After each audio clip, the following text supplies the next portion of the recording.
Britain పౌరులు ఒకే సమయంలో 3 దేశాల పాస్పోర్ట్ ఉండదు, 4 దేశాల పాస్పోర్ట్ ఉండొచ్చు. కాబట్టి వాళ్ళు పౌరసత్వం వివిధ దేశాల ఉంది, డబ్బున్న వాళ్ళు.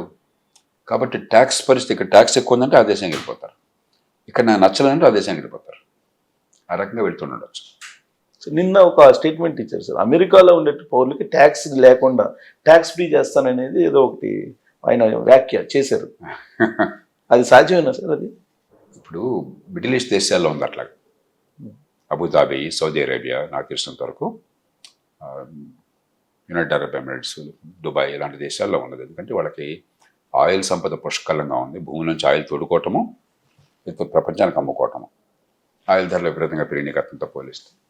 కాబట్టి వాళ్ళ ప్రజల్ని ఆకట్టుకోవాలి. ఎందుకంటే అవన్నీ నియంతృత్వ రాజ్యాలు. ఆ ప్రజల్ని ఆకట్టుకోవాలంటే గతంలో కొంతకాలం పాటు ఇస్లాం మతాన్ని ప్రధానంగా పెట్టారు.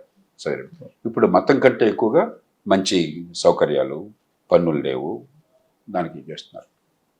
అలాంటి దేశాలు మినహాయిస్తే పన్నులు లేకుండా రాజ్యం అవటం సాధ్యం కాదు. భూమిలోంచి వెలికి తీసి దాన్ని అమ్ముకుంటే ప్రపంచ మార్కెట్లో దాని ద్వారా ఆదాయం పొందేటువంటి ప్రభుత్వాలు తప్ప ఏదో రూపంలో పన్నులు కావాలి.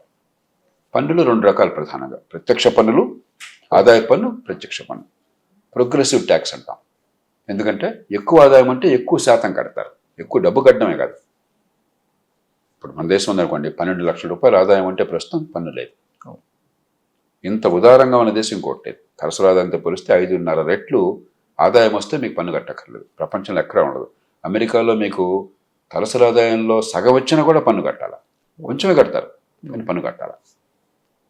అదే మీరు ఒక స్థాయి దాటిందనుకోండి 33% కట్టాలి మీరు పన్ను. ఇంకో స్థాయి దాటిన 33% మీరు సర్ఛార్జ్ పెట్టారు. ఇట్లాగా ఆదాయం పెరిగిన కొద్దీ పన్నుల శాతం కూడా పెరుగుతుంది. రెండోది పరోక్ష పన్నులు. అంటే మీరు కొన్న వస్తువులను బట్టి, వినియోగాన్ని బట్టి, కన్జంప్షన్ ట్యాక్స్ అనమాట. అది జిఎస్టీ ఒక ఉదాహరణగా.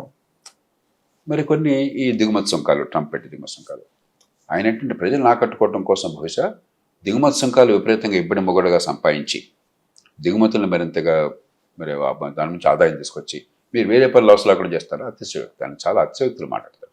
అదే మాట్లాడారు ఆయన. వేరే దేశాల మీద ట్యాక్స్ చేస్తున్నాను కాబట్టి అది వస్తుంది. పక్కనేమో చూడండి, వాదనలో కూడా చాలా పొరపాటు కనిపిస్తాయి. దిగుమతులు రాకూడదని నిరోధించాలనే కదా మీరు సుంకాలు పెట్టేది. మరో పక్కన సరే ఖచ్చితంగా కొంత ఆదాయం వస్తుంది. ఈ 5-6 నెలల్లో $200 బిలియన్ ఆదాయం వచ్చింది. $300 బిలియన్ ఆదాయం వచ్చింది. 298 అంత అని చెప్పారు లేటెస్ట్.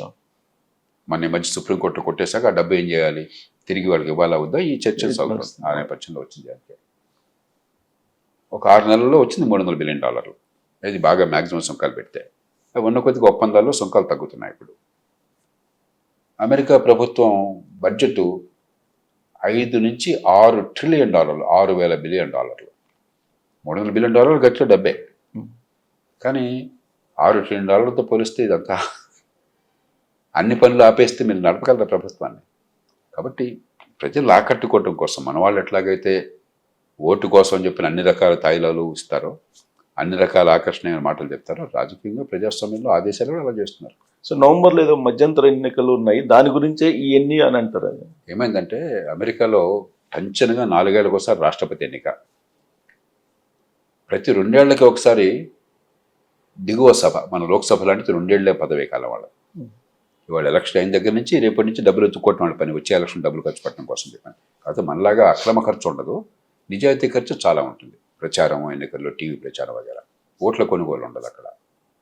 అలాగే అప్పర్ హౌస్ మన రాజ్యసభ లాంటిది, మన రాజ్యసభ లాగానే 6 ఏళ్ల పదవీ కాలం వాళ్ళకి, దిగువ సభ 2 ఏళ్ళు అయితే 6 ఏళ్లలో ప్రతి 2 ఏళ్లకి 3వ వంతు సభ్యులు రిటైర్ అవుతారు, వాళ్ళు ఎన్నుకోవటం. మన రాజ్యసభ ఏమో పరోక్ష ఎన్నిక, ఎమ్మెల్యేల నుంచి ఎన్నుకోతారు. అక్కడ అలా కాదు, ప్రజలు ప్రత్యక్షంగా ఎన్నుకుంటారు. ప్రతి రాష్ట్రానికి 2 ఉంటారు సెనేటర్స్, అట్లాగా ప్రత్యక్షంగా ఎన్నుకుంటారు. కాబట్టి ఇప్పుడు ప్రతి 2 ఏళ్లకి మొత్తం దిగువ సభ సభ్యులందరూ 435 మంది ఉన్నారు, అందరూ ఎన్నికెడతారు.